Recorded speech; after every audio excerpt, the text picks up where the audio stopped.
Ladies and gentlemen, welcome back to the baseball show. Let me tell you something right now. The New York Yankees walked in the Camden Yards last night not thinking that they were going to push the Orioles around.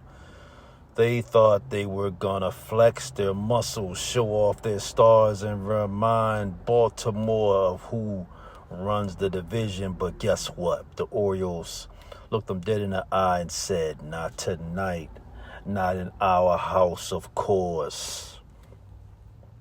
Because what we witnessed, folks, was the Orioles delivering a 4-2 victory that was about more than just a scoreline. It was about guts, and it was about grit, and it was about making a statement in September baseball. Even though the Orioles have nothing to play for, so too little too late, Baltimore Orioles. But showed a whole lot of heart.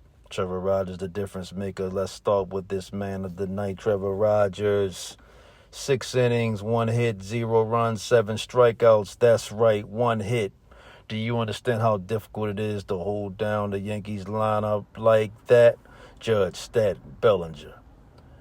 Pick your poison, and this man mowed them down like it was nothing.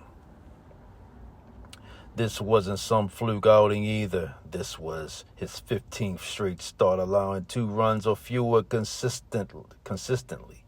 Reliably in dominance. This man is quietly becoming one of the best pitchers in the American League. And last night he proved it was under the lights against one of the league's biggest monsters. Mountcastle sets the tone. And then you got Ryan Mountcastle, the man who set the tone early, sending a solo home run deep in the second inning and put the Orioles on top. 1-0. Crowd went wild. Momentum swung immediately. Later, he delivered again with a sacrifice fly. That's what you call professional hitter, ladies and gentlemen. Power when you need it. Situational hitting when the moment demands it. Mountcastle said to his team, "Climb on my back tonight, fellas. I've got this." Capitalizing on Yankees' mistakes. Fast forward to the 6th inning. Yankees blink. Orioles capitalize. That's how you win games in September. Samuel Basallo steps up. RBI grounder bringing another run in. Suddenly it's 3-0 Baltimore, and the pressure is mounting on New York. Jazz Chisholm Jr. makes history. Now, to be fair, the Yankees had their moment. Jazz Chisholm Jr., my goodness. In the 7th inning, he smacks a 2-run homer and cuts the lead 3-2. But here's the real story. With that home run, Jazz Chisholm joined the 30-30 club. 30 home runs, 30 stolen bases. First Yankee to do it since 2003. This is history, folks. That is the milestone that puts your name in the record books forever. But here's the thing. Milestones don't always win you games, because Baltimore wasn't about to let the shine dim their night. Henderson responds immediately. What happens right after Chisholm? Big swing. Gunnar Henderson comes up in the bottom of the 7th and says, "Not so fast." RBI double restores the cushion, extends the lead 4-2. That, ladies and gentlemen, is the championship level baseball, responding immediately after your opponent punches back. Dylan Beavers, the human highlight reel. Now let me give you a standing ovation. Figuratively speaking, to Dylan Beavers. This man was walking, whip jamming left field, 6th inning. Yankees threatening, momentum hanging in the balance. Beavers makes 2 ridiculous plays. First, a leaping catch to rob Goldschmidt of extra bases. Then moments later, a full-out diving catch to take a hit away from Judge.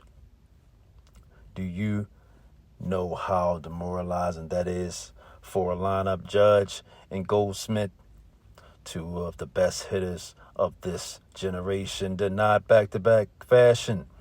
That's how you break an opponent's spirit. Closing time, finally. You get to the 9th. Yankees trying to rally, but Keegan Akin comes in, nails the door shut, and grabs his 8th save. Ball game over. Orioles win 4-2 in Camden Yards. Baltimore stand up, I guess. Yankees walking back to the clubhouse wondering what just hit them. the bigger picture. Here's the bottom line. This wasn't just a win. This was a message the Orioles showed they've got pitching, defense, resilience to beat anybody, even in the mighty Yankees. But they lost the series. It meant absolutely nothing. They're not playing for anything.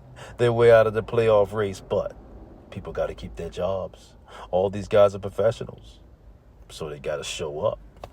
Meanwhile, in New York, they wasted Jazz Chisholm's historic night. They had opportunities, but they couldn't deliver when it counted. They left runners stranded. They couldn't get a big hit. And their defense let them down at critical moments. This is not championship baseball, so I'll say it again. For everyone in the back, the Orioles didn't just win 4-2. They outpitched the Yankees. They out-defended the Yankees. And when the game was on the line, they executed the Yankees, period, point blank. That's all, folks, tonight, this morning, whenever you catch this message for the show. I would like to say, please smash the like button. Like, share, subscribe. Most of my viewers that watch aren't subscribed, so please do me the favor and subscribe to the channel. Smash the like button and share. I would greatly appreciate everyone's support. I'll see you guys real soon. October baseball, baby.